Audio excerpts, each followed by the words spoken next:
विभीषण चाहते थे कि राम कुछ दिन लंका में रुक जाएं, नई लंका में, उनकी लंका में। उन्होंने अपनी इच्छा राम को बताई, उसका कारण भी।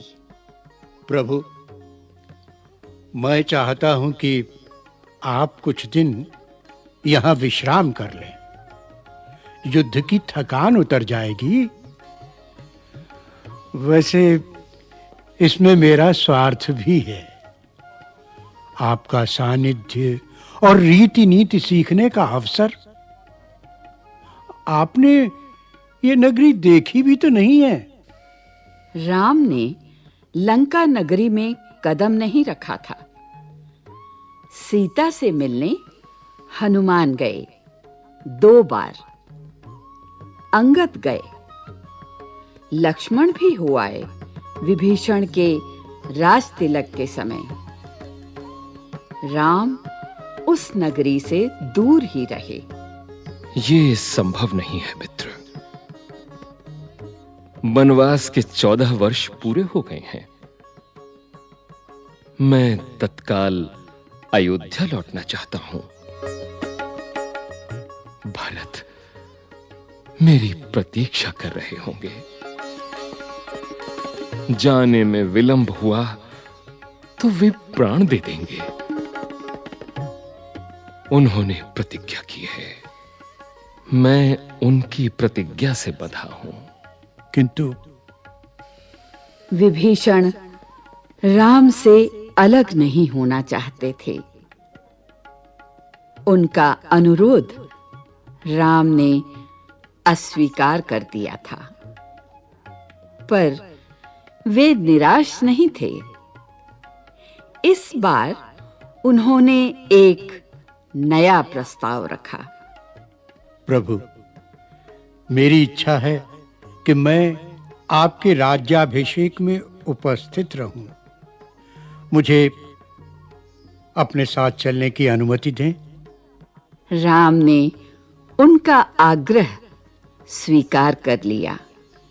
बोले, आप मेरे लिए यात्रा की व्यवस्था कर दें।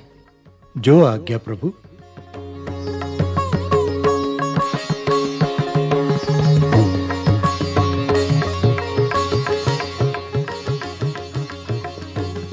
राम ने विभीषण की विनती मान ली तो सुग्रीव और हनुमान आगे आए।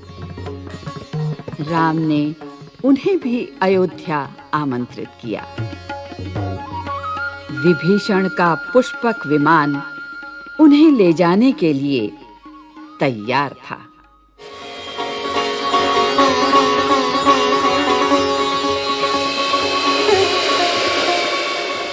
विमान के उड़ान भरने तक वानर सेना वहीं रही। विमान जाने के बाद वे कूदते फांदते किष्किंधा की ओर चल पड़े।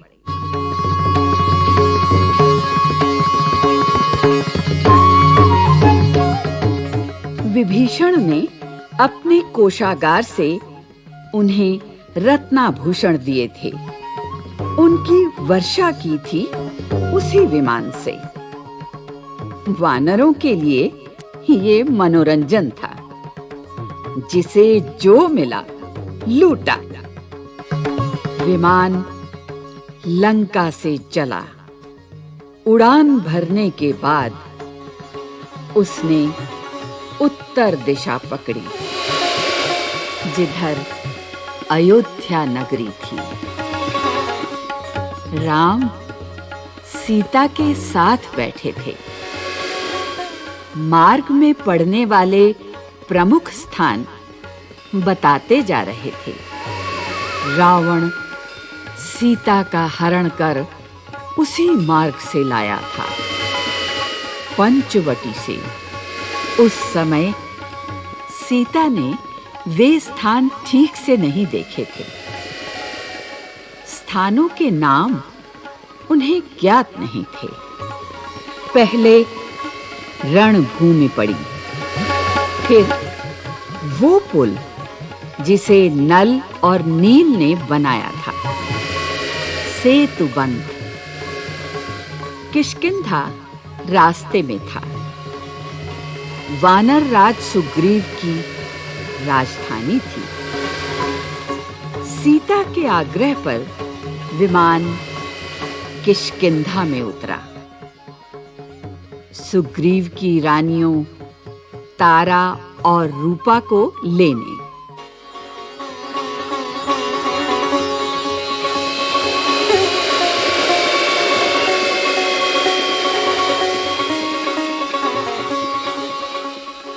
आगे ऋष्यमुख पर्वत पड़ा और उसके बाद पंपा सरोवर।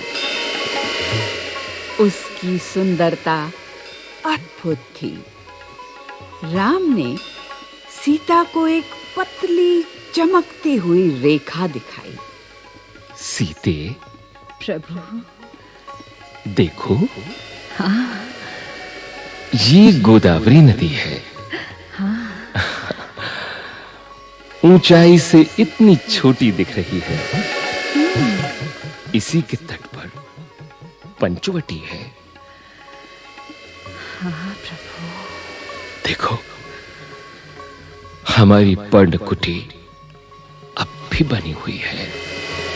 हाँ प्रभु, हाँ।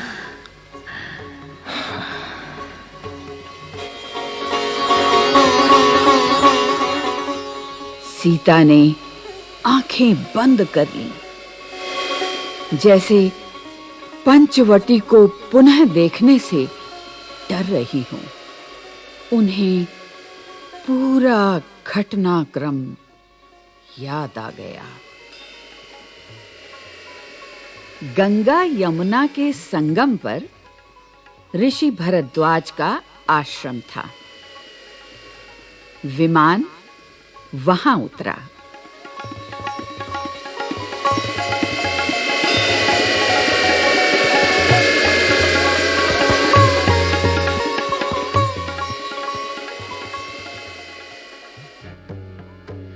सब ने रात वहीं बिताई।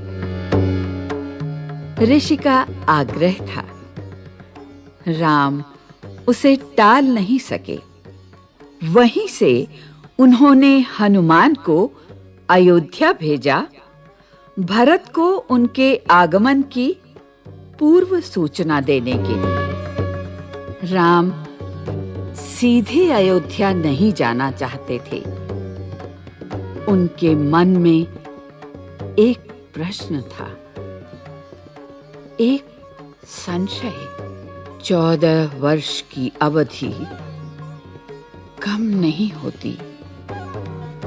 कहीं इस अवधि में भरत को सत्ता का मोह तो नहीं हो गया।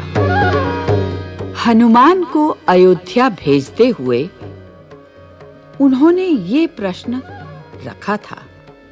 कहा, हे वानर शिरोमणि, प्रभु, आप भरत को मेरे आने की सूचना दीजिएगा।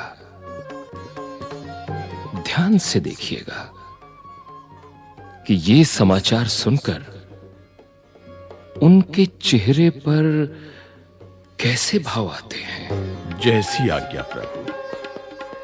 यदि भरत को इस सूचना से प्रसन्नता नहीं हुई तो मैं अयोध्या नहीं जाऊंगा। प्रभु, भरत राजकाज संभालें, इसमें मुझे कोई आपत्ति नहीं। जैसी आज्ञा प्रभु। हनुमान वायु वेग से चले, जैसे उड़ रहे हों।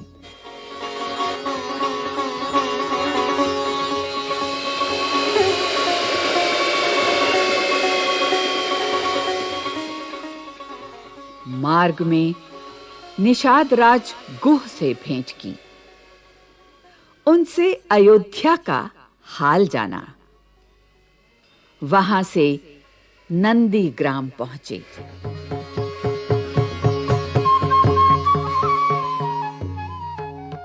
उन्होंने भरत से कहा, श्री राम के वनवास की अवधि पूर्ण हो गई है।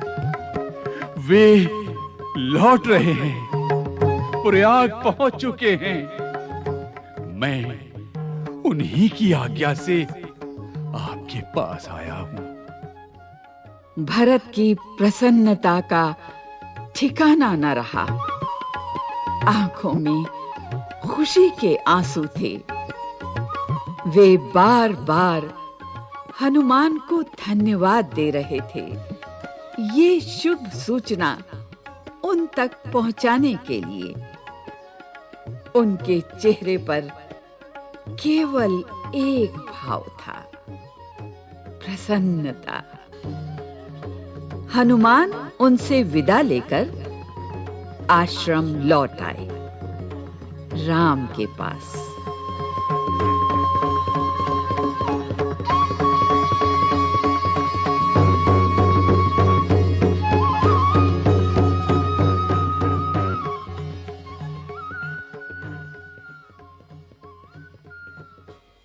अगली सुबह प्रयाग से श्रृंगवेरपुर होते हुए राम का विमान कुछ ही देर में सरयू नदी के ऊपर पहुंच गया।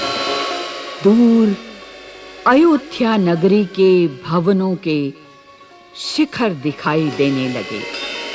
सबने अयोध्या को प्रणाम किया।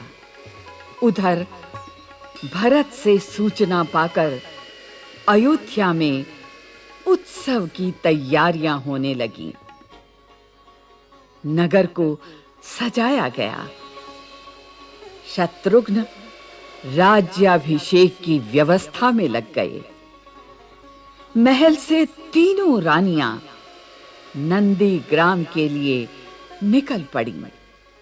कौशल्या सबसे आगे थी। उन्हें पता था कि राम पहले भरत से भेंट करेंगे। राम का विमान नंदीग्राम उतरा।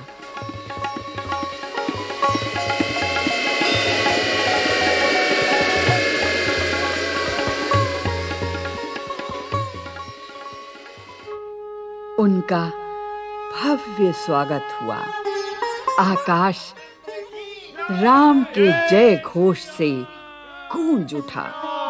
राम ने विमान से उतरकर भरत को गले लगाया, माताओं को प्रणाम किया। भरत भागते हुए आश्रम के भीतर गए। राम की खड़ाऊं उठा लाए, जिसे सिंहासन पर रखकर उन्होंने 14 वर्ष राजकाज चलाया था। झुककर अपने हाथों से राम को पहनाई। मिलन का ये दृश्य अद्भुत था। सबके चेहरों पर प्रसन्नता थी। सबकी आंखें खुशी के आंसुओं से नम थी। राम लक्ष्मण ने नंदीग्राम में तपस्वी बाना उतार दिया। दोनों को राजसी वस्त्र पहनाए गए। जन समूह राम की जयकार करता अयोध्या के लिए चला। शोभा यात्रा की छटा देखने योग्य थी। नंदीग्राम से चलने के पूर्व राम ने पुष्पक विमान को कुबेर के पास भेज दिया। वो विमान कुबेर का ही था। रावण ने उसे बलात् छीन लिया था।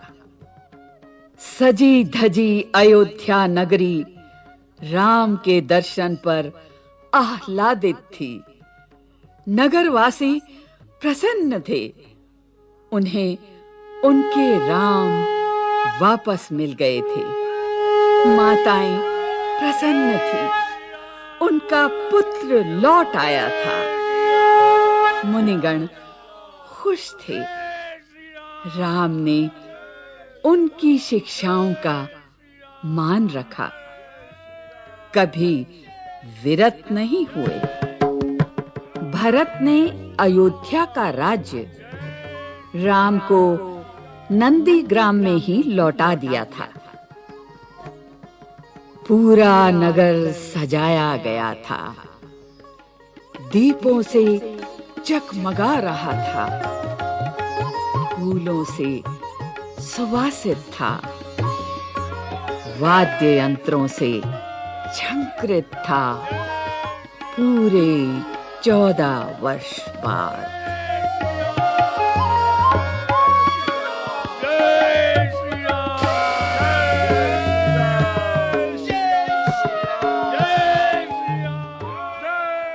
अगले दिन मुनि वशिष्ठ ने राम का राज तिलक किया। राम और सीता सोने के रत्न जटित सिंहासन पर बैठे। लक्ष्मण, भरत और शत्रुघ्न उनके पास खड़े थे। हनुमान नीचे बैठ गए। माताओं ने आरती उतारी, मंगलाचार हुआ, शुभ गीत गाए गए। राम ने सीता को एक बहुमूल्य हार दिया, प्रजाजनों को उपहार दिए, अनेक वस्तुएं प्रदान की। सीता ने अपने गले का हार उतारा। वे दुविधा में थी, किसे दें? दुविधा राम ने दूर की। प्रभु। सीते, हाँ प्रभु। जिस पर तुम सर्वाधिक प्रसन्न हो उसे दे दो। हाँ प्रभु। लो वत्स, हनुमान। माते।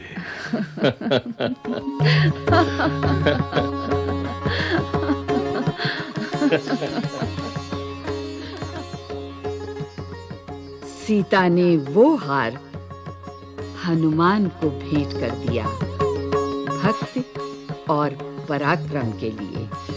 कुछ दिनों में सारे अतिथि एक-एक कर चले गए। विभीषण लंका लौटे। सुग्रीव ने किष्किंधा की ओर प्रयाण किया। ऋषि मुनि अपने आश्रम चले गए। हनुमान कहीं नहीं गए, राम दरबार में ही रहे। राम ने लंबे समय तक अयोध्या पर राज किया। उनके राज में किसी को कष्ट नहीं था, सब सुखी थे, भेदभाव नहीं था, कोई बीमार नहीं पड़ता था। खेत हरे भरे थे, पेड़ फलों से लदे रहते थे। राम न्याय प्रिय थे, गुणों के सागर थे। उनका राज्य राम राज्य था। आज तक स्मृतियों में है।